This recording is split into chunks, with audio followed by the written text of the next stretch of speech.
Yes, kuri uyu munsi rero hari umukino wa shampiyona w'umunsi wa 14, ni umukino waberaga i Rubavu n'uyu munsi ku wa gatatu. Ni umukino urangiye ikipe ya APR FC itsinze Marine ibitego 2-1, ibitego byose byinjirijwe mu gice cya kabiri, dore ko igice cya mbere cyarangiye bose bafite ubusa ku busa.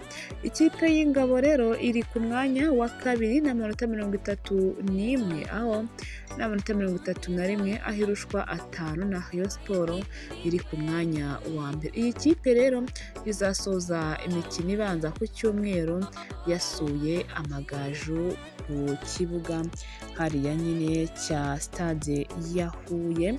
Ni umukino uteganijwe ejo bundi ku cyumweru ku itariki ya 12, ngira ngo niba ntibeshye.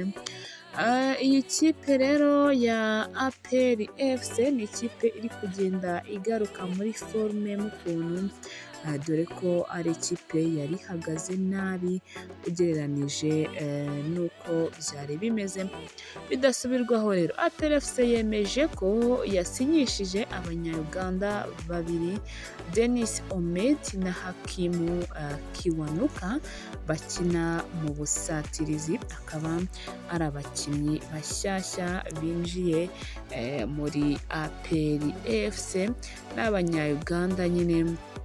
APR FC ikaba iri kugenda ishaka abakinnyi bameze neza cyane kugira ngo ino kipe byibura ikomeze kugenda yitwara neza, ihangana n'ikipe ya Rayon Sport. N'ubundi umutoza wa Arsenal Mikel Arteta yatangaje ko impamvu yatsinzwe na Newcastle ibitego 2-0 mu gice cya mbere cya Carabao Cup byatewe n'umupira bakinaga utumbagira cyane. Ni ibintu byasekeje abantu.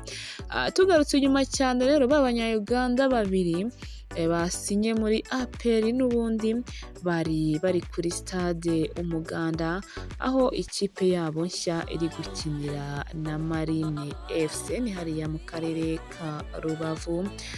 Igice cya mbere cyaje kuba kirangira ikipe ya APR ifite ubusa, ndetse n'ikipe ya Marine nayo ari ubusa ku busa.